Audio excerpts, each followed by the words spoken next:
సరే, వాక్యానికి వెళ్దాం. హెబ్రీయులకు రాసిన పత్రిక 11వ అధ్యాయము 32వ వచనం నుండి ఈ వచనాలు చదువుతాను. నేను చదువుతాను, నా వెనక చెప్పండి. 207 పేజీ, క్రొత్త నిబంధనలో 207 పేజీ. హెబ్రీయులకు రాసిన పత్రిక 11వ అధ్యాయము 32వ వచనం. ఒకరు ఏమి చెప్పగలను?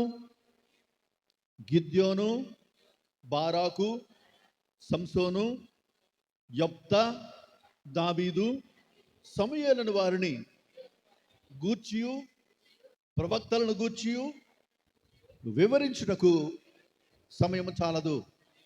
వారు విశ్వాసం ద్వారా రాజ్యములను జయించిరి, నీతి కార్యములు జరిగించిరి, వాగ్దానములను పొందిరి, సింహముల నోళ్లను మూసిరి, అగ్ని బలమును చల్లార్చిరి, ఖడ్గధారను తప్పించుకునిరి, బలహీనులుగా ఉండి బలపరచబడిరి. దేవుడు తన మాటలు మన కొరకు దీవించును గాక. ఇంకొక వచన భాగం కొరింథీయులకు రాసిన, దానికి ముందు పేజీలు తిరిగేస్తే కొరింథీ రాసిన పత్రిక దొరుకుతుంది. 167 పేజీ, 166 పేజీ, 12వ అధ్యాయం. కొరింథీయులకు రాసిన 2వ పత్రిక 12వ అధ్యాయము 7వ వచనం. నాకు కలిగిన ప్రత్యక్షతలు బహు విశేషముగా ఉన్నందున నేను అత్యధికముగా హెచ్చిపోకుడు నిమిత్తము నన్ను నలగొట్టుటకు సాతాను యొక్క దూతగా ఉంచబడెను. అది నా యొద్ద నుండి తొలగిపోవలనని దాని విషయమై ముమ్మారు ప్రభువును వేడుకుంటుని. అందుకు నా కృప నీకు చాలును, బలహీనత యందు నా శక్తి పరిపూర్ణమగుచున్నదని ఆయన నాతో చెప్పాను. కాగా క్రీస్తు శక్తి నా మీద నిలిచిండు నిమిత్తం విశేషముగా నా బలహీనత యందే బహు సంతోషముగా అతిశయపడుదును. నేనెప్పుడు బలహీనుడనో అప్పుడే బలవంతుడను. నేనెప్పుడు బలహీనుడనో అప్పుడే బలవంతుడను. దేవుడు తన మాటలు మన కొరకు దీవించునుగాక. ప్రార్థన చేద్దాం. ఈరోజు వాక్యంలో దాచించిన సంకల్పాన్ని ఈరోజు మాతో మాట్లాడు నాయన.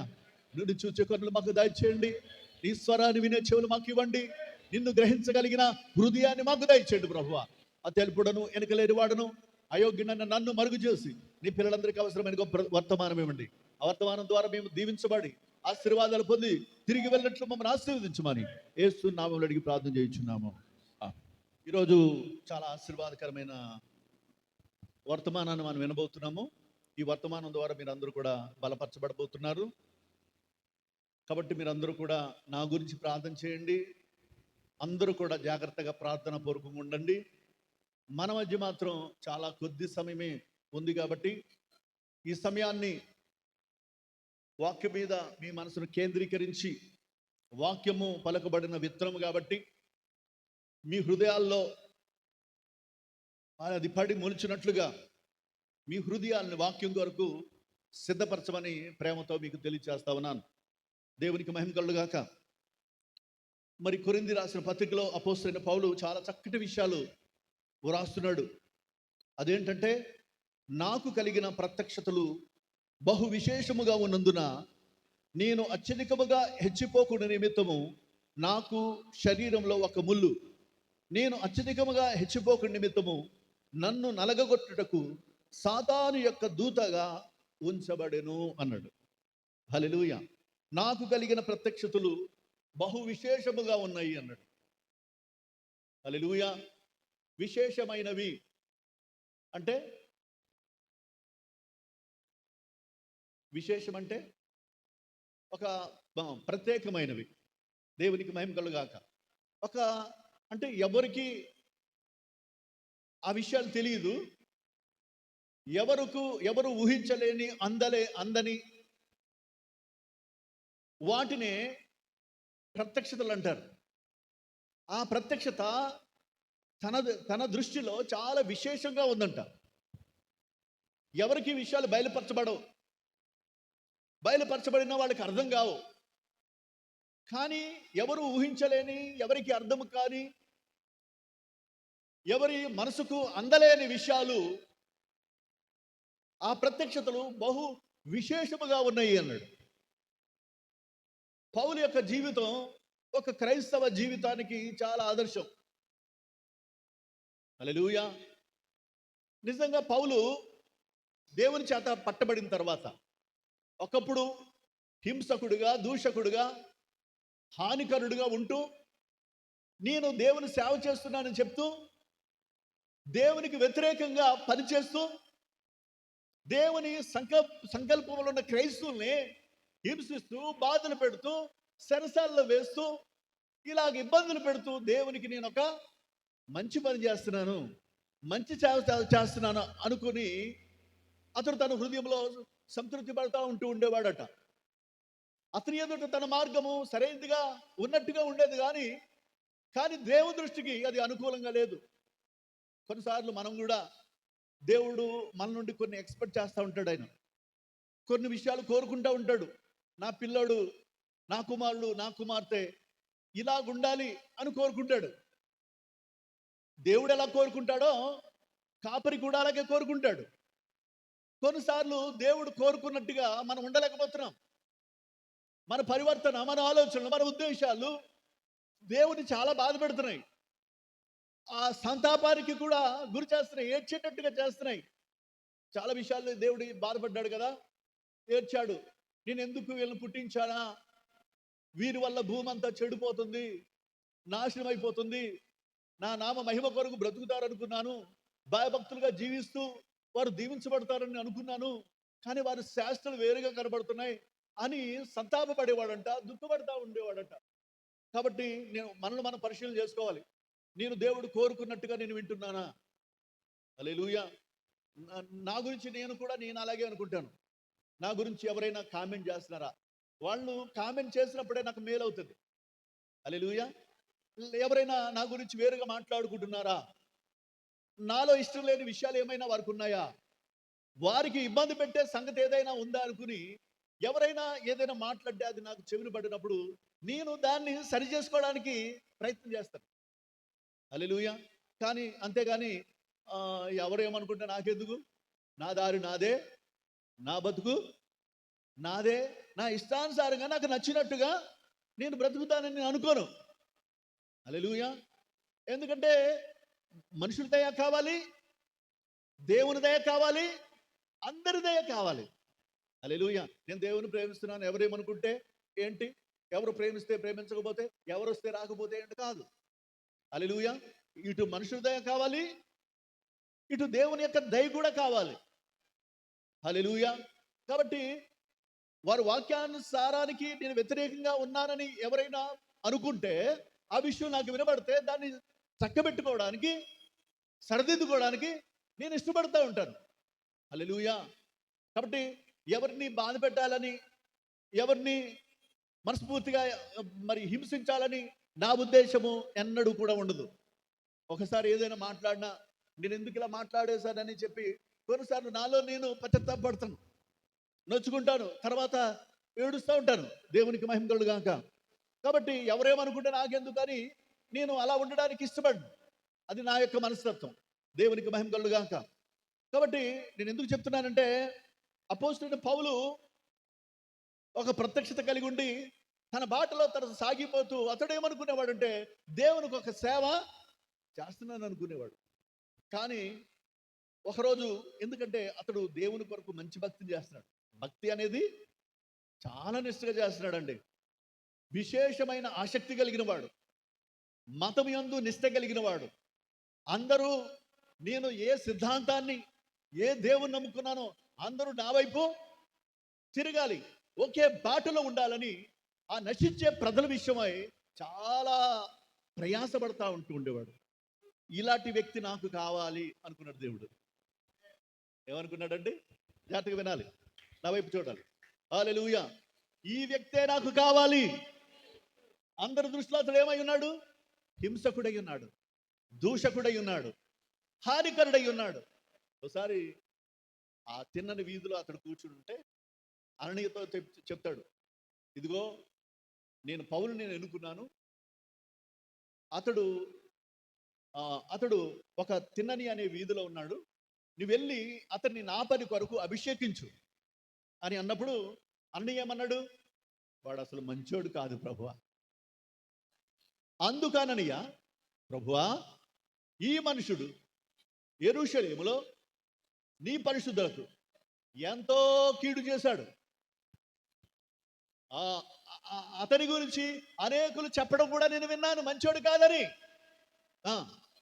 నీ నామాన్ని బట్టి ఎవరు ప్రార్థన చేసుకుంటారో వాళ్ళందరినీ బంధించి యాజకుల వల్ల అధికారం పొందాడు కాబట్టి సరసాలు వేయిస్తున్నాడు. కాబట్టి అతడు మంచివాడు కాదు. అలాంటి నీ పని కొరకు ఎలాగ అభిషేకించుకుంటా ప్రభు?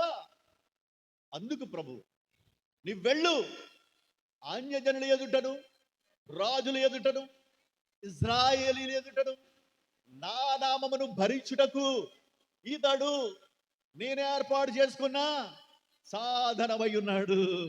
హల్లెలూయా. చప్పట్లు కొట్టి దేవుని మహిమపరచండి. పౌలు ఎంత అద్భుతమైన వ్యక్తి అంటే, హల్లెలూయా, చాలా జ్ఞానవంతుడు. లోక జ్ఞానం అతనికి తెలుసు. లోక జ్ఞానాన్ని పక్కన పెట్టి దేవుని ప్రత్యక్షత, ఆ దర్శనము దమస్కు మార్గంలో పొందుకున్న తర్వాత ఇజ్రాయేల్ ప్రజలు నడిపించిన అగ్నిస్తంభమే అతనికి ప్రత్యక్షమైన తర్వాత అక్కడి నుంచి అతనికి ఒక ఉన్నతమైన విజన్ వచ్చింది, ఒక దర్శనం అతనికి కలిగింది. అప్పుడు ఆ దర్శనంలో తాను ఏమై ఉన్నాడో, దేవుడు ఏమై ఉన్నాడో, దేవుడు ఆయన యొక్క శక్తి ఏంటో, ఆయన ప్రభావం ఏంటో పూర్తిగా గ్రహించి ఆకాశము నుండి కలిగిన ఆ దర్శనమునకు నేను అవిధేయుడును కాక, ఆయన ఏం చెప్తాడో వాటన్నిటిని తప్పక నా జీవితంలో నేను నెరవేరుస్తానని కంకణం కట్టుకున్నాడట. ఎంత తెలివైనడు అంటే, ఇంకా అక్కడి నుంచి యెహోవా దేవుడు, యెహోవా దేవుడు అని బ్రతికినోడు ఆ యెహోవాయే యేసుక్రీస్తు, ఆ యెహోవాయే యేసుక్రీస్తు, ఆ యెహోవాయే యేసుక్రీస్తు అని చెప్పడం మొదలెట్టాడు. ఆనాటి యూదులు ఎవరు నమ్ముతారు? నమ్మేవాళ్ళు యెహోవాని నమ్మేవారు. హల్లెలూయా. కానీ ఆ యెహోవా యేసుక్రీస్తుగా వచ్చాడు. ఆయన ఒకప్పుడు యెహోవా తండ్రిగా ఉండేవాడు, ఆయన ఇప్పుడు కుమారుడిగా వచ్చేసాడు. కానీ ఆ సంగతి యూదులకు తెలియదు. ఎందుకంటే యూదుల్ని పరిపాలించే మహారాజు అసలు ఎలా రావాలి? రాజుగానే రావాలి. ఆయనతో సైన్యం ఉండాలి,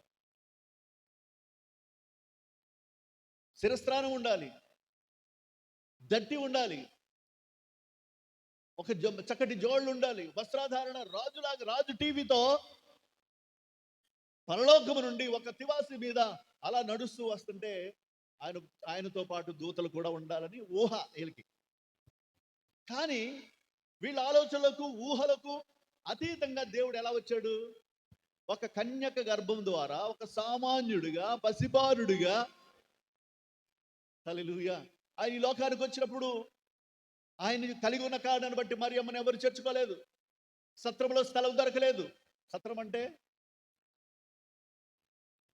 అటు ఇటు ప్రయాణం జర్నీ చేసే వాళ్ళకి చక్కగా విశ్రాంతి, భోజనం దొరికే స్థలం సత్రాలు.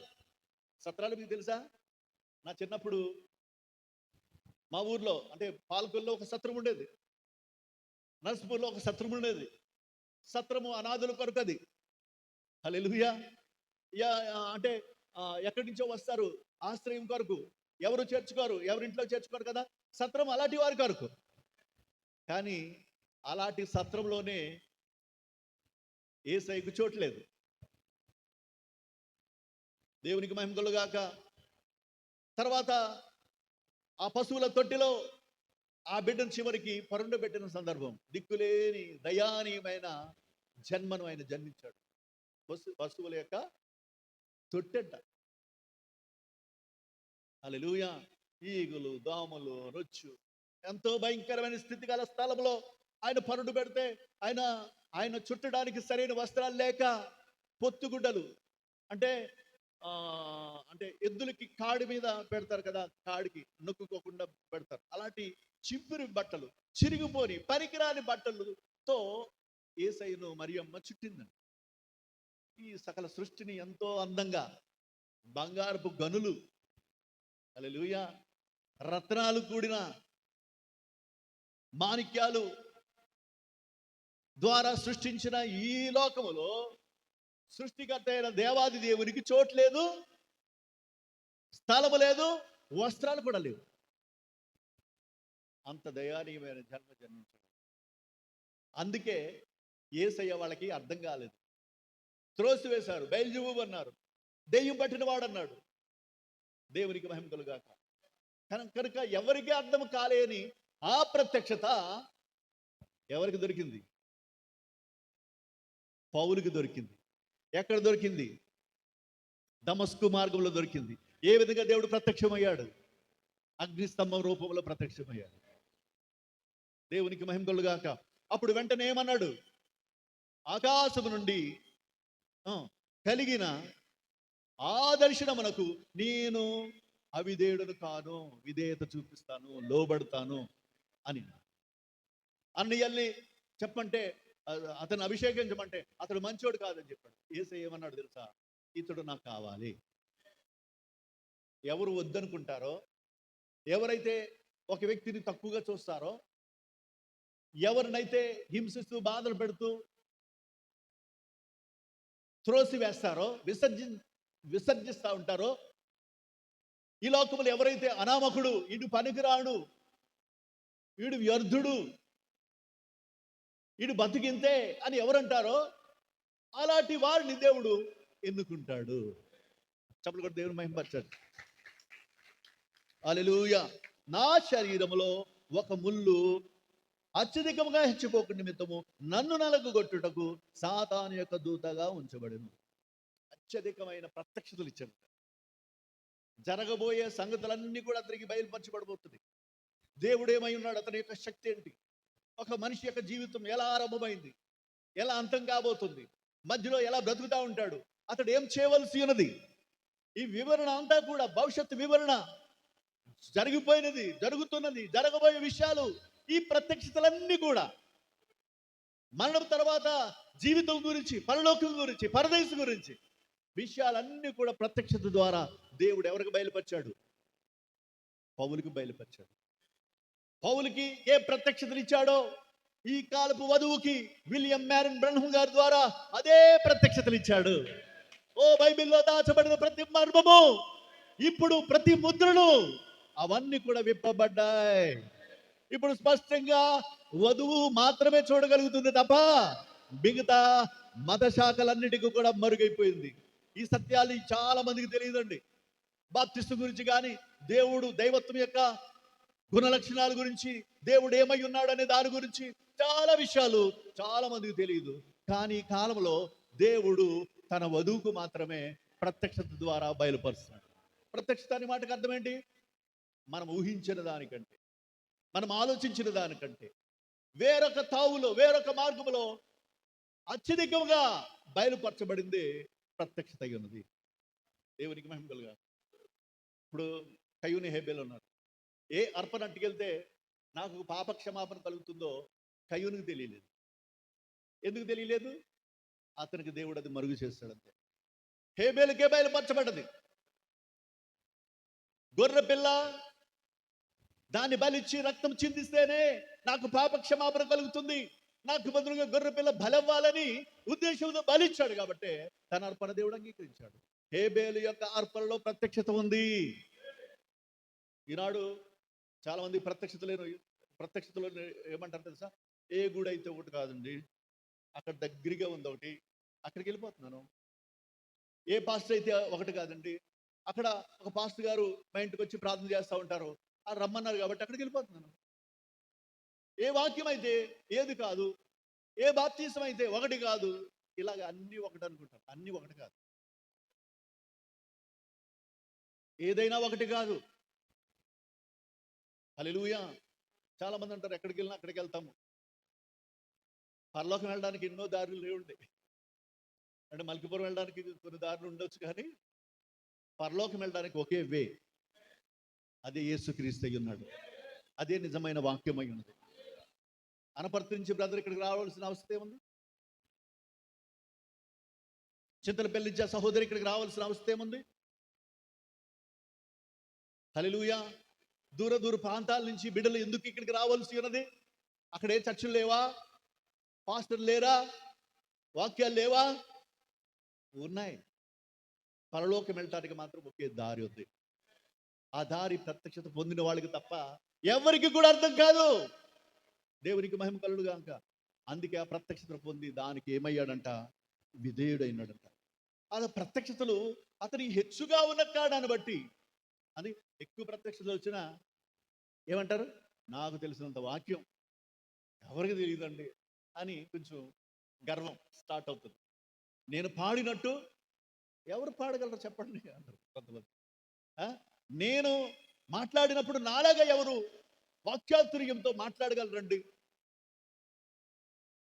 హల్లెలూయా.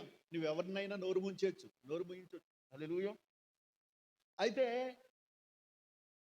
ప్రియులారా, ఏదేమైనా నువ్వు ఘనుడిని, పేరు కలిగిన వాడిని, గొప్పవాడిని, జ్ఞానవంతురాల్ని అని నువ్వు అనుకుంటే దేవుడు అసలు నిన్ను టచ్ చేయడు. అసలు నిన్ను అసలు పట్టించుకోడు. ఇలాంటివి నిన్ను ఆధ్యాత్మికంగా కృంగదీసేసి పనికిరాని వాడిగా మార్చకుండా నిమిత్తము ఈ ప్రత్యక్షతలో ఇవన్నీ నాకు తెలుసు కదా అనుకుని నువ్వు హెచ్చిపోకుండా నిమిత్తము దేవుడు తన పిల్లల కంట ఒక ముళ్ళు ఉంచుతాడు. అర్థమైందా? ముళ్ళు. హల్లెలూయా. ఈరోజు భార్యకు భర్త ఒక ముళ్ళు అయితే, భర్తకు భార్య ఒక ముళ్ళు. తల్లిదండ్రులకు పిల్లలు ఒక ముళ్ళు అయితే, పిల్లలకు తల్లిదండ్రులు ఒక ముళ్ళు. కొంతమంది ఇరుగు పొరుగు వారికి ముళ్ళు ముళ్ళుగా ఉంటారు. బైబిల్ ఒక మాట ఉంది, ఎంత మంచివాడైనా సరే ఎక్కడో అతనికి ముళ్ళ వంటి స్వభావం ఉండదట. గుచ్చే స్వభావం ఉంటుంది, హాని చేసే స్వభావం ఉంటుంది. అసలు ఈ ముళ్ళు ఎందుకు వచ్చినాయి దేశంలోనికి, ప్రపంచంలోనికి? దేవుడు అసలు అన్ని కూడా మంచి ఫలాలు ఇచ్చే చెట్లుగానే మార్చాడు. కానీ ఈ గచ్చ పొదలు, మొండల తుప్పలు ఎందుకు వచ్చినాయి? అసలు మనిషి చేసిన పాపం యొక్క ఫలితంగా ముళ్ళు అనేవి, గచ్చ పొదలు అనేవి ప్రారంభమై, కలుపు మొక్కలు అనేవి ప్రారంభమై, మనం వేసిన మనకి ఉపయోగపడే మొక్కలు ఎక్కువ మొలవండి. మీరు అడవుల్లో చూడండి, ఆ వంతటా అవి మొలిసే చెట్లలో కూడా మనకు ఉపయోగపడేవి మొలవు. మనకి ఉపయోగపడనివన్నీ కూడా మనం వేయకూడదనే వచ్చేస్తాయి. అందుకే ఒక రైతు విత్తనాలు విత్తాలని చెప్పేసి విత్తనాలు తీసుకుని వెళ్ళాడంట. నిద్రపోతున్న సమయంలో వేరొకడు అపవాది వచ్చి వేరొక విత్తనాలు విత్తేసి వెళ్ళిపోయాడంట. లేచి మంచి విత్తనాలు విత్తుదామని చల్లేసరికి ఈ మంచి విత్తనాల కంటే గురుగులు, కలుపు మొక్కలు ముందు వచ్చేసినాయంట. ఇది ఎవరి వల్ల జరిగింది, ఎలా జరిగింది అని చూస్తే ఇతడు నిద్రపోతున్న సమయంలో సాతానుడు ముందే చెడును విత్తేసి వెళ్ళిపోయాడు. ఈనాడు చాలా మంది సాతానుడు మనుషుల్లో ప్రవేశించి లేనిపోని విషయాలన్నీ కూడా చెవుల్లో చెప్పి వాళ్ళ విశ్వాసాన్ని చెడగొట్టే వాళ్ళు బోడు మంది ఉంటారు. హల్లెలూయా. అందుకే మనము నువ్వు చెప్పగలిగితే ఎవరి గురించి అయినా మంచే చెప్పు. హల్లెలూయా. కానీ ప్రవక్త అంటాడు, ఎవరి గురించి చెడు అనేది మాట్లాడకు. చెడు చెప్పేవాడు, చెడును విత్తేవాడు, దుర్బీజాలు విత్తేవాడు ఎవరంటే అది సాతానుడు యొక్క జనం.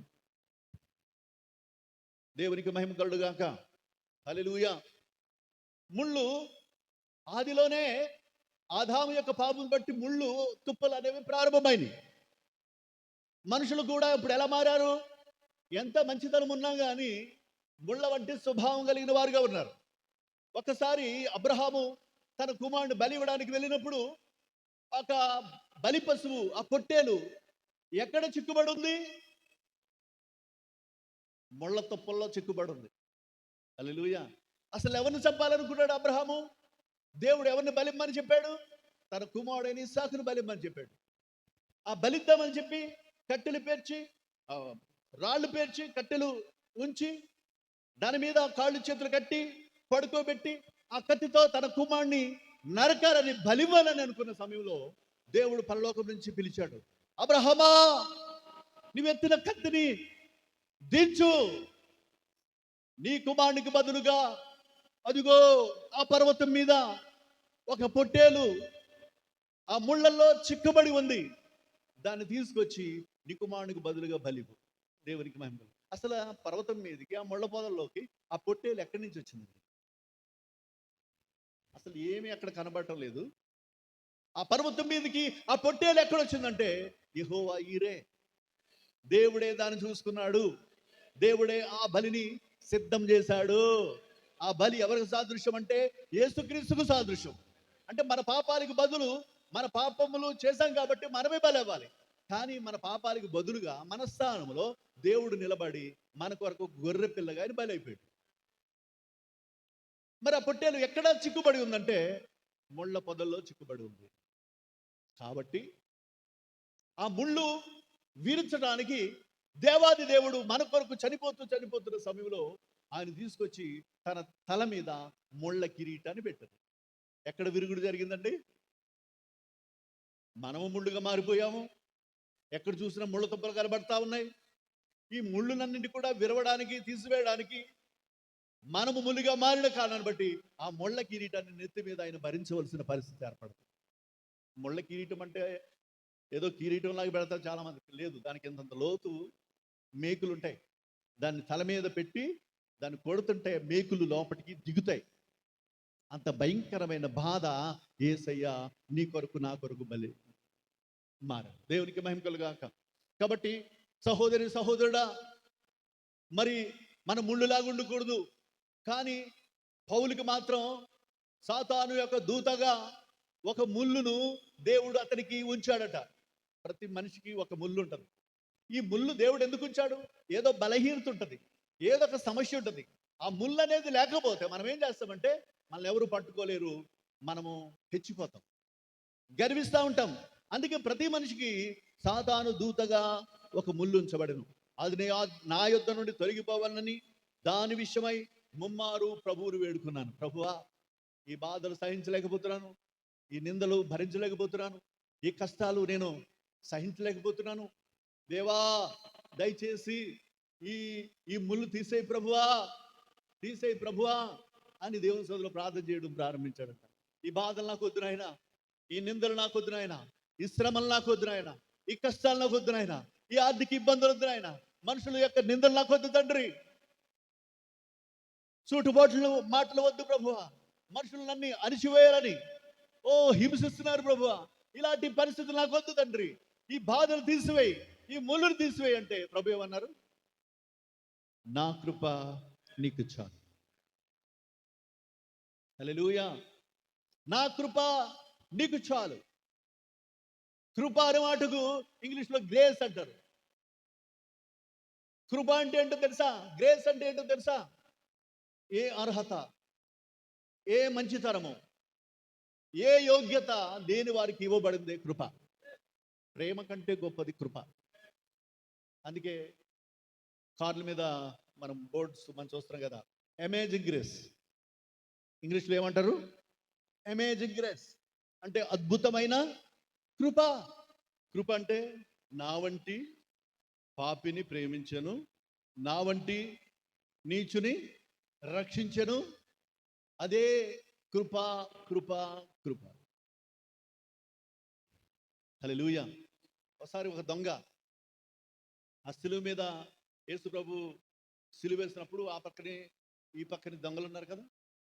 ఒక దొంగ అంటాడు, ప్రభువా నీవే దేవుడు అయితే, ఆ ప్రభువు అయితే నిన్ను నీవు రక్షించుకొని మమ్మల్ని కూడా రక్షించవచ్చు కదా. అప్పుడు వెంటనే పక్కవాడు అతని గద్దించి, తప్పు తప్పు, ఆయన పరిశుద్ధుడైన దేవుడు, ఆయన అలాంటి మాటలు మనం మాట్లాడకూడదు. మనం ఏంటంటే మనం ఇలాంటి తప్పులు చేశాం కాబట్టి శిక్ష మనకి సహజమే, ఈ శిక్ష మనం భరించాలి, కానీ ఏ పాపం ఆయనలో లేదు అని చెప్పి అతను గద్దించి, ప్రభువా నీవు నీ రాజ్యముతో వచ్చినప్పుడు నన్ను జ్ఞాపకం చేసుకో. అప్పుడు వెంటనే పరలోకానికి వెళ్ళిపోయాడు. పరలోకానికి వెళ్ళిపోయాడు. ఇంకా అక్కడ మన వాళ్ళు ఉంటారు కదా, ముందు రక్షించబడిన సహోదరులు సహోదరులు ఉంటారు కదా, ఇంకా సీనియర్ మోస్ట్ విశ్వాసులు. ఇంకా ఇక్కడ ఎలా పడదో అక్కడ పడదు. ఎవడన్నా బాగుపడితే, మంచిగా బతుకుతుంటే ఇక్కడ ఎలా వారవలేరో అక్కడ కూడా వారవలేరు. అక్కడికి వచ్చిన తర్వాత వీళ్ళందరూ కనిపెట్టుకుని ఉన్నారు, ఎవడు వరుసలో పరలోకానికి వస్తాడా అని. కానీ ఎప్పుడు చర్చికి రానోడు, మారు మనసు అంటే ఏంటో తెలియనోడు, బాప్తీసం పొందనోడు, ప్రభురాత్రి భోజన సంస్కారం పాలు పొందనోడు, ఎప్పుడు ప్రార్థన గుంపులో కానీ ఉండనోడు ఇప్పుడు ఎక్కడ కనబడుతున్నాడు?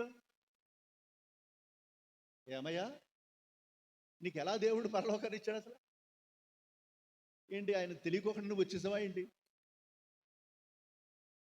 ఆయన తెలియకుండా వచ్చేసావా ఏంటి? వేరే దారి ఏమైనా ఉందంటే పరలోకానికి? ఆ దారి చెప్పు, మా వాళ్ళు కూడా కబురు పంపుతాను. చాలా మంది ఉన్నారు నీలాగే, దొంగలు, మోసగాళ్ళు, అబద్ధికులు, భక్తి లేని వాళ్ళు చాలా మంది భూమి మీద ఉన్నారు. చెప్పబోయే అన్నట్టుగా మాట్లాడుతుంటే అసలు ఎలా వచ్చావు? వాక్యానుసారమైన బాప్తీసం తీసుకోలేదు, ఈ కాల వర్తమానాన్ని అంగీకరించలేదు, ప్రవక్తను అంగీకరించలేదు, నువ్వెలాగ ఇక్కడికి వచ్చావు అని సంగతి అన్నాడు. ఎలా వచ్చానా చెప్పనా చెప్పనా చెప్పనా అని కృప కృప కృప అంటున్నాడంట. హల్లెలూయా. నిజంగా పరలోకంలో నేను ఉండడానికి ఏ మాత్రం యోగ్యుడు కాదు, కానీ ఆ కృపే నన్ను ఇక్కడికి తీసుకొచ్చింది.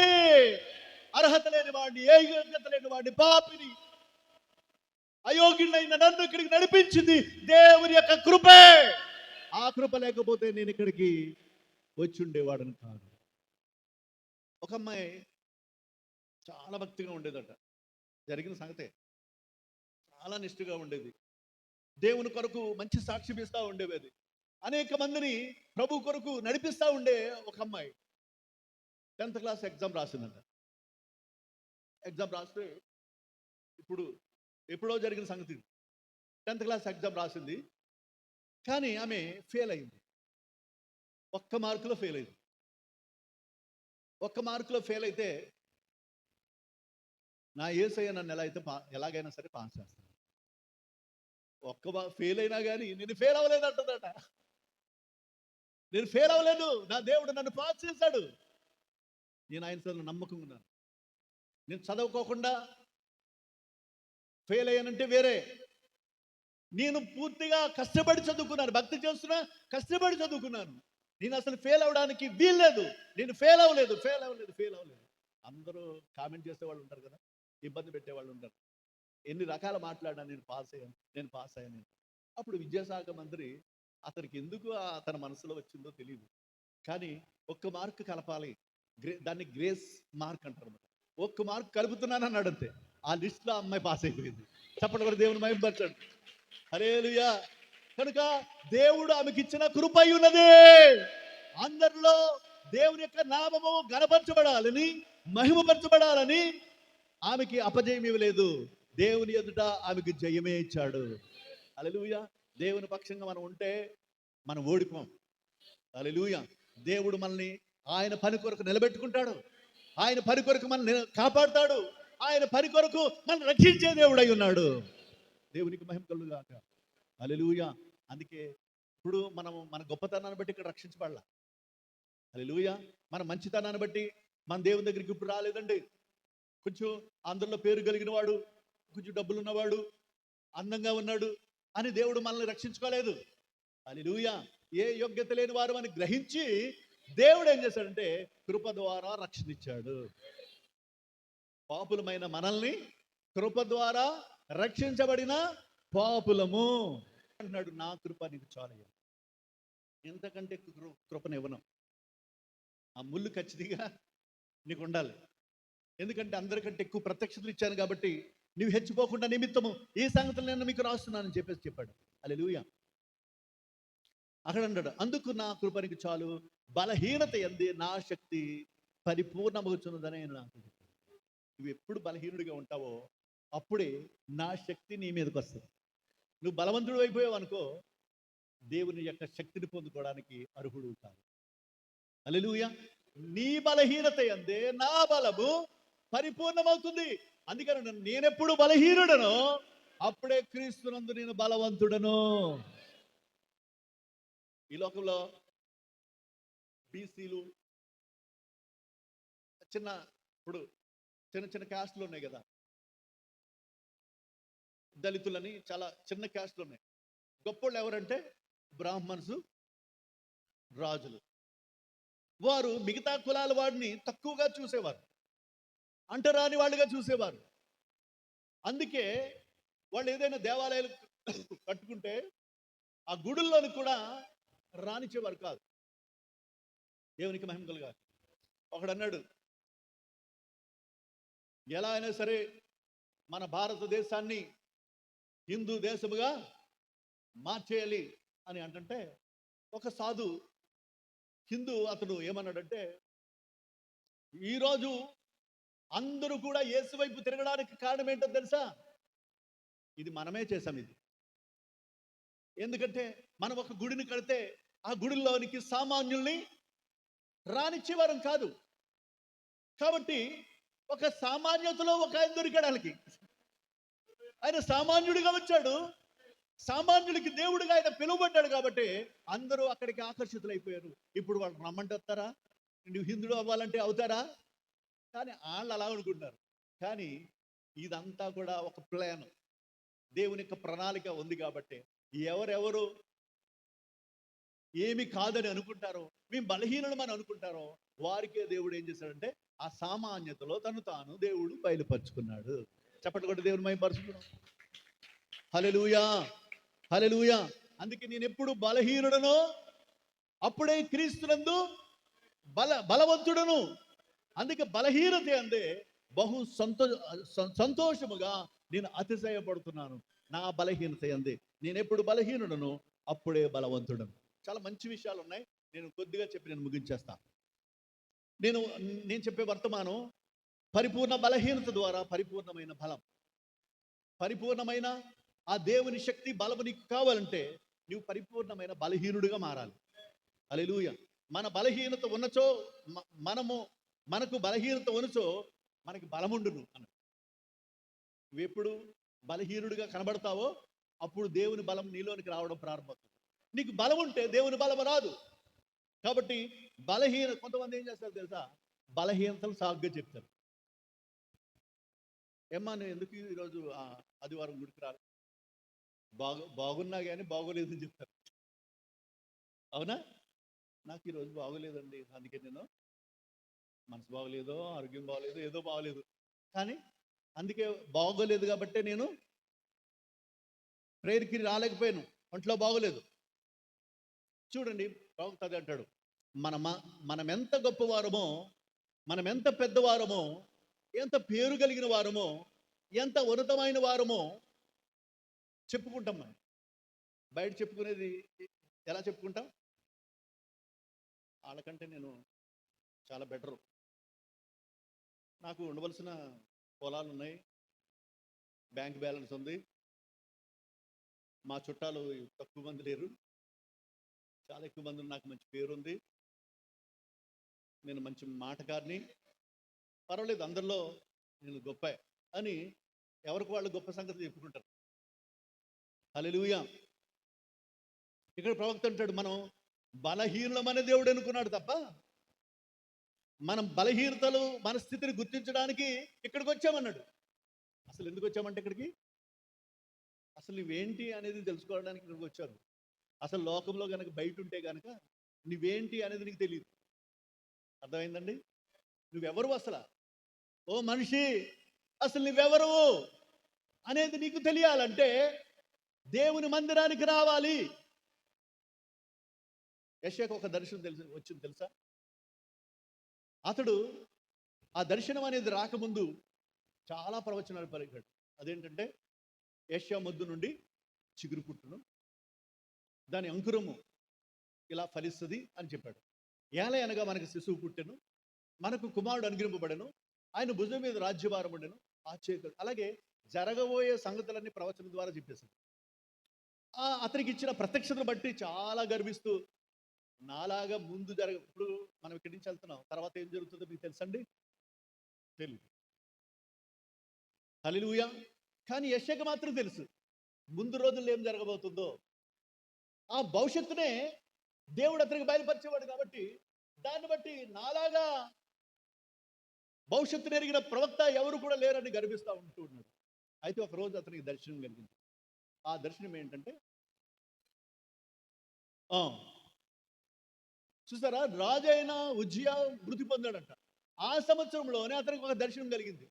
అత్యున్నతమైన సింహాసనం ఉంది. హల్లెలూయా. ఏదంటారు? అత్యున్నతమైన, గొప్ప శక్తివంతమైన, ఉన్నతమైన ఒక సింహాసనం వేయబడ్డదట.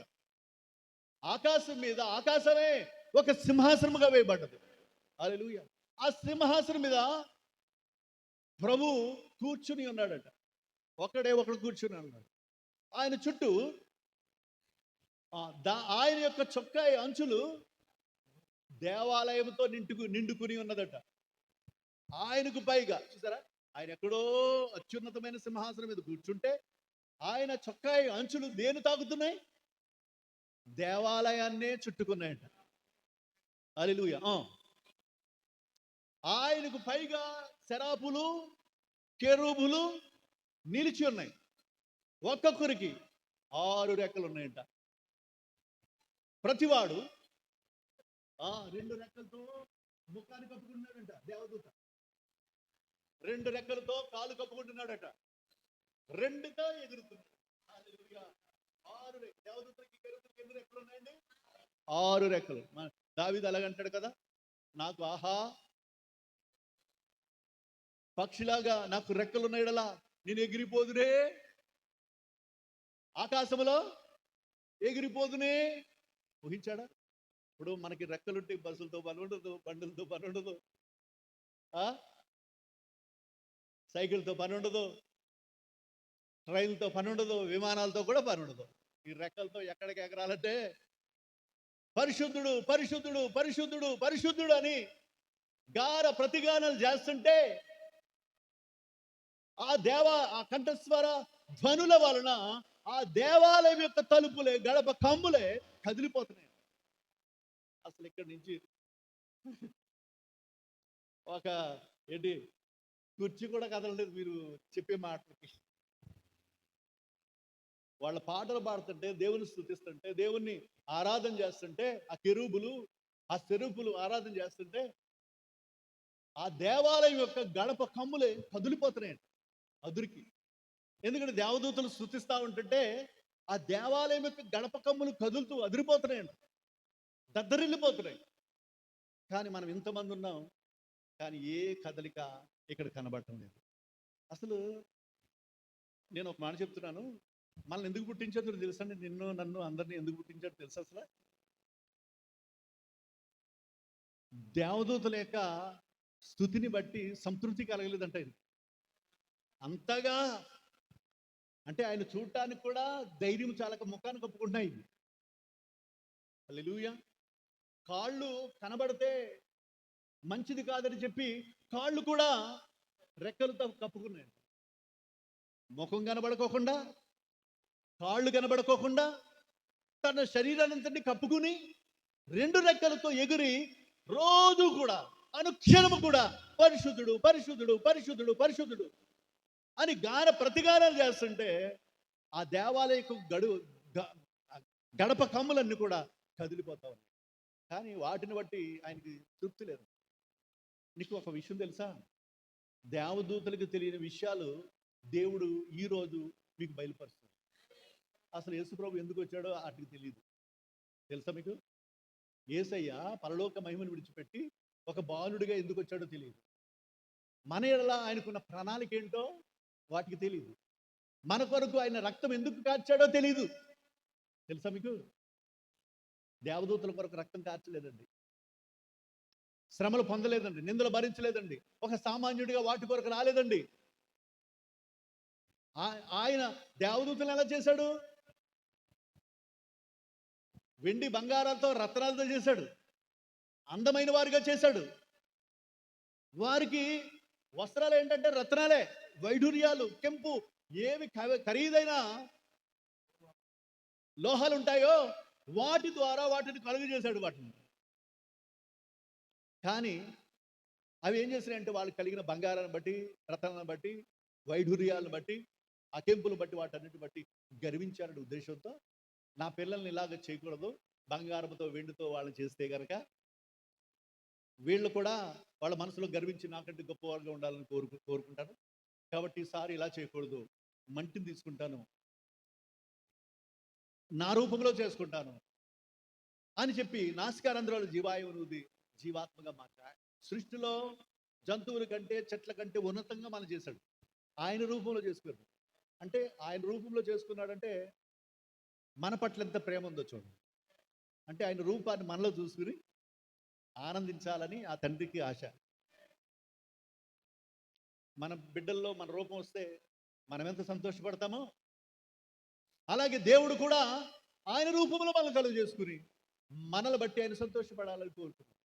కానీ అలా కలుగు చేసుకుంటే దేవదూతలే బెటర్ అన్నట్టుగా ఉన్నది. దేవదూతలే బెటరు ఈ మనుషుల కంటే. మనుషులే ఏడిపించేస్తున్నారు ఆయన ఇప్పుడు. హల్లెలూయా. ఎందుకు చేశానా అని దుఃఖపడే సంగతులు కలుగుతున్నాయి. కాబట్టి ప్రియులారా అంటడం బలహీనులమనే దేవుడు ఎన్నుకున్నాడు.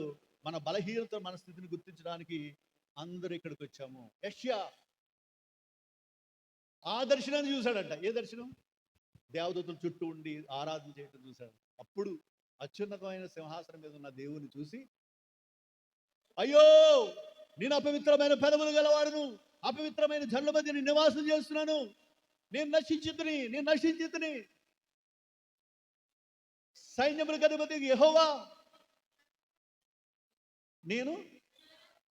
నేను కన్నులారా చూసి తినని నేను అనుకుంటుని అన్నాడు.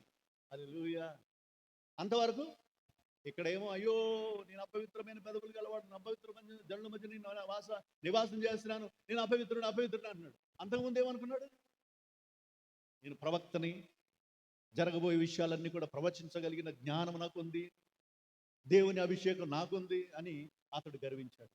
కానీ ఇప్పుడు దేవుని మందిరానికి వచ్చాడో ఏమి కాను అనే విషయం తేలిపోయింది. దేవుడు ఎంత గొప్పవాడో తెలుసండి. ఒక నక్షత్రం గురించి మీరు ఆలోచించలేదు. ఒక నక్షత్రం ఎంత పెద్దదో తెలుసా? నక్షత్రం ఎంత పెద్దది? ఎంత పెద్దది. నక్షత్రాలు చూశారు కదా, ఎంత ఉంటాయండి? ఇంతే, బాగా చిన్నగా నలుసులా కనబడుతుంది. కొన్ని నక్షత్రాలు కనిపించకుండా ఉంటారు. ఇంతే కదా, ఇంతేనా? భూమి కంటే కొన్ని వేల రెట్లు పెద్దవి అవి. భూమి కంటే కొన్ని వేల రెట్లు పెద్దవి. మరి దేవుని సృష్టి ఎంత గొప్పదో చూసా. ఆకాశ నక్షత్రాలు అకాలపు కాయలు రాలినట్లుగా రాలుతాయి. ఒక నక్షత్రం పడితే భూమి ఉంటుందా? అంత మహోన్నతుడు. ఇప్పుడు దాన్ని బట్టి చూస్తే నువ్వేంటి అసలు? నీ ఆయుష్ ఎంత అసలు? వేళ్ల మీద లెక్కించొచ్చంట. నీ ఆయుష్ బెత్తుడంతట. బెత్తుడంటే అంత ఎంత బెత్తుడు. నీ ఆయుష్ బెత్తుడు అంటే ఉదయం కనబడతావు, ఆయన దేవుని లెక్కల ప్రకారం చూస్తే ఉదయం కనబడతావు, క్షణాల్లో మాయమైపోతావు. ఒకరోజు ఎన్ని దినాలతో సమానం? ఆయనకు ఒక రోజు మనకెన్ని దినాలతో సమానం? 1000 దినాలతో సమానం. అంటే ఒకరోజు ఆయన ఒకరోజు లెక్కేసుకోవాలంటే మనలో 1000 దినాలు. హల్లెలూయా. అంటే ఎంత తక్కువ వాళ్ళమో ఒక్కసారి ఆలోచించండి ప్రియులారా. ఒక గడ్డి పరక గురించి మనకు తెలియదు. నీ ఆయుష్ ఎంతో తెలుసా? గడ్డి పువ్వు లాంటిది అన్నాడు. నీ ఆయుష్ ఎంతో తెలుసా? నీటి బుడగల హట్టిది. బుడగల వస్తుంది, పేలిపోతుంది. ఆవిరి వంటిది. అంతలో కనబడే, అంతలో మాయమయ్యే ఆవిరి వంటిది. మన జీవితం క్షణభంగురం. అసలే ఆయుస్సు లేనట్టే ఉంది అని చెప్తాడు. అసలు అందుకే అన్నాడు, ఒక మనిషిని జ్ఞాపకం చేసుకోవడానికి ఆ మనిషి ఏపాటోడు అన్నాడు. నిజమేనా? ఇప్పుడు చెప్పండి, మీరు ఎంత గొప్పోళ్ళు. అసలు చర్మం కనుక ఒలితే మనల్ని ఎవ్వరు చూడలేదు. ఒక మనుషుడి కలుగు చేసిన రీతి చూడగా నాకు భయము వణుకును పుట్టుతున్నది అన్నాడు. ఈ గుండె, ఊపిరితిత్తులు, లివర్లో ఈ పేగులు ఇవన్నీ చర్మం ఒలిస్తే నువ్వు ఎంత భయంకరంగా ఉంటావంటే అంత భయంకరంగా ఉంటావు. అసలు ఏంటంటే మనం దేవుని దృష్టిలో ఏమి కాని వాళ్ళమైన మనల్ని ఎంత ప్రేమిస్తున్నాడు. క్షణభంగురం అలా కనబడతాం, క్షణాల్లో ఏమవుతామంటే మాయమైపోతాం. అయినా కానీ దేవుడు మనల్ని ఏం చేస్తున్నాడంటే ప్రేమిస్తున్నాడు. అందుకే నీవెప్పుడు దేవుని సన్నిధిలో నేను ఏమి కానని నీవు ఒప్పుకోవడం ప్రారంభిస్తావో అప్పుడు దేవుని యొక్క బలము నీలో పరిపూర్ణమవడం ప్రారంభమవుతుంది. నేను గొప్పోడిని, నాకు అన్నీ ఉన్నాయి, ఏం కాదు అని అని అనుకుంటావా? దేవుడు ఎప్పుడు నీ జోలికి రాడు, నీకే సహాయం కూడా దొరకదు. అందుకే చాలామంది నేను చాలినంత స్థితిలో లేనని సాక్షి చెప్తారు. నాకు విద్య లేదు, బలము లేదు, నా వల్ల ఏమి కాదు. ఎప్పుడైతే అలా అనుకుంటామో దేవుడు దాన్ని తీసుకుంటాడట. అప్పుడు దేవుడు మనకు సహాయం చేయడం ప్రారంభిస్తాడట. అందుకన్నాడు బలహీనతలు తిరస్కారములు గూర్చి ఇప్పుడే చదివాం. బలహీనులైన జనులను బయట లోకము ద్వారా విసర్జింపబడిన వారిని దేవుడు కథానాయకులుగా చేశాడు. నువ్వు గొప్పవాడిగా ఉండాలంటే నువ్వేం చేయాలి చెప్పండి? ఈ మాట నాకు చెప్పాలి. నువ్వు గొప్పవాడు కావాలంటే నువ్వేం చేయాలి? ఏమి కానని దేవుని దృష్టిలో నేను బలహీనుడను, చాతకాని వాడను, పాపినని నువ్వు గుర్తించినప్పుడే నిన్ను హెచ్చించి కథానాయకునిగా చేయగలడు. నీ ద్వారా ఒక చరిత్రను సృష్టించగలడు. ఒక ఎగ్జాంపుల్ చెప్పి నేను ముగిస్తాను. దావీదు ఉన్నాడు. దావీదు తన కుటుంబం ద్వారా విసర్జింపబడ్డాడు. వాళ్ళందరూ మంచి హోదాలో ఉన్నారు. అందరూ సైనికులుగా కండలు పెంచి ఎత్తైన వారుగా ఉన్నారు. దావీదు మాత్రం సామాన్యుడిగా చిన్నవాడిగా ఉన్నాడు. అతను తీసుకెళ్ళి అడవిలో గొర్రెలు మేపుకోరని అక్కడ పడేశారు. అతడు ఎక్కడున్నాడో అసలు పట్టించుకోవట్లేదు. కానీ దావీదు, వీళ్ళందరూ లోక సంబంధమైన కార్యకలాపాల్లో ఉన్నారు. దావీదు మాత్రం ఎక్కడున్నా ఒక సితారా తీసుకొని గొర్రెలు మేపుకుంటూ దేవుని స్తుతిస్తూ ఆరాధన చేస్తూ దేవుణ్ణి సన్నిధిస్తూ ఉన్న వ్యక్తి అయి ఉన్నాడు. అప్పుడు ఇజ్రాయెల్ ప్రజలకు రాజుగా సౌలు ఉన్నాడు. సౌలుని తీసివేసి ఆ స్థానంలో గొర్రెలు మేపుకుంటున్న గొర్రె దొడ్డులో నుండి దావీదును హెచ్చించి ఇజ్రాయెల్ ప్రజలకే ఒక రాజుగా చేశాడు, ఒక కథానాయకునిగా చేశాడు. ఎందుకు ఇది? తను ఏమి కానివాడుగా తగ్గింపు కలిగిన వాడుగా ఉన్న కారణాన్ని బట్టి దేవుడు ఒక కథానాయకునిగా మార్చగలిగాడు. ఇంకొక వ్యక్తి ఉన్నాడు, యోసేపు. అన్నదమ్ముల చేత హింసించబడ్డాడు. మన జీవితాలు అంతే కదా.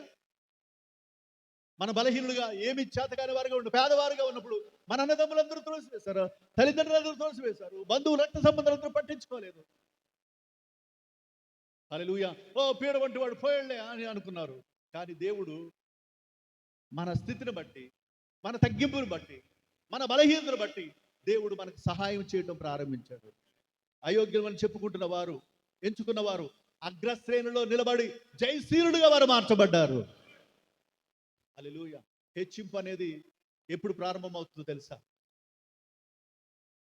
నువ్వు తగ్గించుకోవడంలో ప్రారంభం. హల్లెలూయా. ఎప్పుడైతే నీవు తగ్గించుకోవడం ప్రారంభిస్తావో దేవుడు నిన్ను హెచ్చరించడం ప్రారంభిస్తాడు. యోసేపు అన్నదమ్ముల చేత నిరాకరించబడ్డాడు, త్రోసివేయబడ్డాడు. అతన్ని హింసించారు, కొట్టారు, గోతులో తోసేశారు. ఆఖరికి ఏమనుకున్నారు తెలుసా? చంపేద్దాం అనుకున్నారు. విన్నరా? యోసేపుని చంపేసేసి, గోతులో త్రోసి చంపేసేసి అతన్ని ఏ ఎలుగుబంటో అడవి మృగాలో తినేసి అని చెప్దామన్నారు. అప్పుడు ఆ రక్తంలో తన వస్త్రాలు ముంచేసి తన తండ్రి దగ్గర తీసుకెళ్లారు. నీ కొడుకు చచ్చిపోయాడు, ఇదిగో రక్తం చూడు, మృగాలు తినేస్తుంటే ఆ రక్తం ఈ వస్త్రాలకు అంటుకుంటే గుర్తుగా తెచ్చామని చెప్పారు. అది చంపేద్దాం అనుకున్నారు. కానీ ఎందుకో దేవుని ప్రణాళికలో ఉన్నాడు కాబట్టి, అరే చంపడం వల్ల ఏం లాభం వస్తుంది, పరాయి దేశస్తులు ఈ దారి గుండా వెళ్తున్నారు కాబట్టి ఆ ఈజిప్ట్ వాళ్ళకి అమ్మేద్దామని చెప్పేసి యేసు ప్రభువుని నమ్మినట్టుగా యోసేపును కూడా అమ్మేశారు. హల్లెలూయా. అమ్మేసిన తర్వాత అక్కడికి వెళ్ళిన తర్వాత తన జీవితం బాగుందంటే లేదు. అక్కడ కూడా శోధనలే, బాధలే, సరసాల్లో వేయబడ్డాడు. కానీ సరసాల్లో ఉన్నప్పుడు కూడా ఆ దేశానికి జరగబోయే విషయాలన్నీ యోసేపుకి కళ ద్వారా దేవుడు బయలుపరుచుకుంటాడు. అలాగే మళ్ళీ సరసాల నుంచి బయటకు వచ్చాడు. ఆ దేశానికి ఒక ప్రధానిగా మార్చబడ్డాడు. ఇవన్నీ కూడా జరగడానికి కొన్ని సంవత్సరాలు, 30 సంవత్సరాలు, 40 సంవత్సరాలు పట్టేది. కానీ ఆ బాధల అనంతరము తనకి మేలు దొరుకుతుందని ఎప్పుడైనా ఊహించాడా? ఊహించలేదు. కానీ ఎప్పుడైతే త్రోసివేయబడి నిరాకరింపబడి తక్కువగా ఎంచబడ్డాడో దేవుడు అతన్ని ఒక కథానాయకునిగా మార్చాడు. ఆ దేశానికి ఒక ఉన్నతమైన మంత్రిగా చేశాడు. కనుక నీవు కూడా నీ కుటుంబం ద్వారా నీ నీ నీ బంధువుల ద్వారా రక్త సంబంధుల ద్వారా నువ్వు తృణీకరింపబడుతున్నావేమో. అయినప్పటికీ నీవు భయపడొద్దు. కనుక నీ బలహీనత అందే, నీ సమస్యలు అందే, నీ కష్టాలు అందే నీవు అతిశయించు. దేవుడు సమస్తం కూడా మేలు కొరకు జరిగిస్తున్నాడని నమ్ము. తప్పకుండా దేవుడు నీకు మేలును దాచించుతాడు. హల్లెలూయా. కనుక అలాంటి కృప కావాలా? యోసేపు వంటి వాడుగా ఒక కథానాయకుడుగా అన్ని విషయాల్లో నీవు హెచ్చింపబడే వ్యక్తిగా ఉండాలని అనుకుంటే నువ్వు ఇప్పటి నుంచే తగ్గించుకోవడం ప్రారంభించు. ఏమి కానని ఒప్పుకో. నేను బలహీనని ఒప్పుకో. అప్పుడు నువ్వు ఎప్పుడు బలహీనుడు అని ఒప్పుకుంటావో దేవుని యొక్క బలము నీలో పరిపూర్ణమవుతుంది. దేవుడు తన మాటలు మనందరి కొరకు దీవించునుగాక. హల్లెలూయా. అందరూ లేచి నిలబడదాం. ఓ అద్భుతాలు చేయవాడా, ఆశ్చర్యకార్యాలు చేయవాడా, లేవనెత్తువాడా, ఓ అగ్రశ్రేణిలో నిలబెట్టువాడా, కథానాయకులుగా చేయవాడా, హెచ్చుకి దేవుడా, బలపరచువాడా, బలపరచువాని అందే నేను సమస్తము కూడా చేయగలను చెప్పావు నాయన. విశ్వాస వీళ్ళ యొక్క జాబితా మేము విన్నాము నాయన. యెఫ్తా, సమూయేలు, ఓ వీరందరూ కూడా విశ్వాస వీరులుగా నిలబడి ఓ తండ్రి నాయన ఖడ్గజాలలు వారు తండ్రి అరికట్టగలిగారు ప్రభువా, వారు జయించగలిగారు ప్రభువా. విశ్వాస వీరులుగా పరిగణింపబడి ఓ తండ్రి వారు ఓ నాయన బలహీనులని, ఓ తండ్రి బలహీనులను దేవుడు బలపరచగలనని ఎంచబడిన వారిగా ఉన్నారు తండ్రి. అయా దేవా, ఈ రోజు మమ్మల్ని ప్రేమించి చక్కటి విషయాల కొరకు మాట్లాడిన విషయాల కొరకు నీకే కృతజ్ఞతాస్తుతులు మేము చెల్లిస్తున్నాం ప్రభువా. ఇదిగో తండ్రి నాయన అపోస్తలుడైన పౌలు యొక్క జీవితంలో ప్రత్యక్షతలు ఎంతో అధికంగా ఉన్న కారణాన్ని బట్టి అతనికి ప్రభువా సాతాను దూతగా ఒక ముళ్ళును అతను ఉంచావు ప్రభువా. ఇదిగో తండ్రి ఈ బాధలు ఈ కష్టాలు నేను సహించలేకపోతున్నాను, తీసివేయి ప్రభు అన్నప్పుడు దేవతతో మాట్లాడు. నా కృప నీకు చాలు, నీ బలహీనత ఏంది నా బలము పరిపూర్ణమవుతుంది. అప్పుడు పౌలు చెప్పిన రీతిగా నేను ఎప్పుడు బలహీనుడను అప్పుడే క్రీస్తునందు బలవంతుడను. నిజమే తండ్రి, ఆయన పరలోకం వెళ్ళే మార్గము ఆయన తగ్గింపుతోనే ప్రారంభమవుతుంది, కింద నుంచే ప్రారంభమవుతుంది నాయన. ఎంత తగ్గించుకుంటామో అంత హెచ్చింపబడతాం నాయన. మేము నిజంగా ఏమి కాము నాయన, నీటి బుడగ లాంటి వారు, ఆవిరి వంటి వారు నాయన. ఓ నాయన మా జీవితాలు క్షణభంగురపు ప్రభువా. ఓ నీవు నరులను జ్ఞాపకం చేసుకోవడానికి మేము ఏపాటి వారము నాయన. ఓ అత్యున్నతమైన సింహాసనపై నీవు ఆసీనుడై ఉన్నప్పుడు కెరూబులు నిన్ను స్తుతిస్తూ ఉన్నప్పుడు యెషయా ఓ దర్శనము చూసి కంగారు పడి ఓ నాయనా అయ్యో నేను అపవిత్రమైన పెదవులు గలవాడు, అపవిత్రమైన జనుల మధ్య నిన్ను నివాసం చేస్తాను, అపవిత్రులను నశించాను అన్నప్పుడు ఆ దర్శనము ద్వారా దేవుని మహోన్నతుడని నేను గ్రహించగలుగుతున్నాను. నిజమే ప్రభు, నీ సన్నిధికి వచ్చినప్పుడే మేమేమై ఉన్నామని మేము గ్రహించగల ప్రభు. లోకంలో ఉంటే మాకంటే గొప్పవారు, పేరు కలిగిన వారు, ధనవంతులు, శక్తి గలవారు ఎవరు కూడా లేరని చెప్తాం. కానీ దేవుని మందిరానికి వచ్చినప్పుడు నీ వాక్య వెలుగులోనే మేమేమై ఉన్నామో గ్రహించడానికి అవకాశం ఉంది ప్రభువా. దేవా, దావీదు సామాన్యుడిగా ఉన్నాడు, బలహీనుడిగా ఉన్నాడు, చేతకాని వాడుగా ఉన్నాడు, విసర్జింపబడిన వాడుగా ఉన్నాడు. కానీ ఇశ్రాయేలు ప్రజలకి కథానాయుడు కూడా మార్చవుతాడు. మనుషులందరూ చేత తృణీకరింపబడ్డాడు, ద్వేషించబడ్డాడు, అవమానపరచబడ్డాడు, గోతులో త్రోసివేయబడ్డాడు. మనుషులందరూ తన అన్నదమ్ములందరూ చంపాలనుకున్నారు. కానీ ఓ తండ్రి ఆ రక్తంలో ముంచిన వస్త్రాన్ని తీసుకెళ్లి ఓ నీ చిన్న కుమారుడు చనిపోయాడైనా ఆ తండ్రికి చూపించారు ప్రభా. అమ్మి వేశారు, ఓ పరాయి దేశస్తుడికి అమ్మి వేశారు. పరాయి దేశంలో బానిసగా వెళ్ళాడు. అక్కడ నీవు అతని అంచెలంచెలుగా దేవుడు యోసేపుకు తోడైన కారణాన్ని బట్టి అతడు అంచెలంచెలుగా వర్ధిల్లాలని చెప్పారు. అవును ప్రభు, మా భవిష్యత్తు నీ చేతిలో ఉన్నాయి, మా కాలగతులు నీ చేతిలో ఉన్నాయి ప్రభు. మేము హెచ్చింపబడాలంటే మేము ఏమి కానని తగ్గించుకోవాల్సినది. అక్కడే ప్రభు మా తండ్రి ఓ తండ్రి బలము అక్కడే పరిపూర్ణం అవుతుంది నాయన. నువ్వు కూడా నాయన మా నిమిత్తము దేవాది దేవుడు అయిన నీవు బలహీనుడిగా మార్చబడ్డావు. ఓ తండ్రి మా కొరకు ఎన్నో శ్రమలు పొందావు, ఒక సామాన్యుడిగా వచ్చావు, నిందలు భరించావు, మా కొరకు అవమానాలు పరచబడ్డావు, ఓ శిలువ మరణం పొందావు, మా కొరకు తిరిగి లేచి రారాజుగా ఉన్నావు తండ్రి. అయ్యా నీ రాకడ కొరకు మేము ఎదురు చూస్తా ఉన్నాం ప్రభు. సామాన్యతలోనే మాకు ప్రత్యక్షమవుతున్నావు నాయన, మాతో మాట్లాడున్నావు, నీ ప్రత్యక్షతలు మాకు ఇస్తున్నావు తండ్రి. నువ్వు ఇచ్చిన దర్శనాల కొరకు వందనాలు. ప్రతి వారిని కూడా దీవించండి, ఈ వాక్యం అందరికీ అర్థమయ్యేటట్లు ఆ ప్రత్యక్షతను ఇవ్వండి, మేల్కొల్పివ్వండి ప్రభు. ఓ నిజంగా దేవుడు గొప్పవాడు, మేము బలహీనులమే అని ఒప్పుకొని ఓ తండ్రి ఓ నాయన ఈ రోజు మేము రక్షించబడ్డామంటే అది దేవుని యొక్క ఉచితమైన కృప. అని ప్రతి వారు గ్రహించినట్లు నీ కృప చూపించండి. ఇక్కడ ఉన్న బలహీనలు బలపరచబడుదురుగా, రోగులైన వారు స్వస్థత పొందురుగా, సమస్యల్లో ఉన్న వారు విడుదల పొందురుగా. ఓ తండ్రి, అందరూ కూడా సన్నిధిలో తగ్గించుకుందురుగాక, నీ ఉన్నతమైన రాజ్యం వరకు సిద్ధపడుదురుగాక. నీవే కార్యాలు జరిగించండి. నీ దీవెన, ఆదరణ, ఆశీర్వాదాల చేత అందరినీ కూడా నీ పంపించండి. యేసు నామములో అడిగి ప్రార్థన చేయుచున్నాము. ఆమేన్. పరమ తండ్రి దేవుని ప్రేమ, మన ప్రభువైన యేసుక్రీస్తు యొక్క కృపా సమాధానం, ఆయన యందు విశ్వాసం ఉంచిన ప్రతి వారికి ఆయన కృప సదా తోడైండి కాపాడి నడిపించును. అందరికీ వందనాలండి. దేవుడు మీకు దీవించును గాక.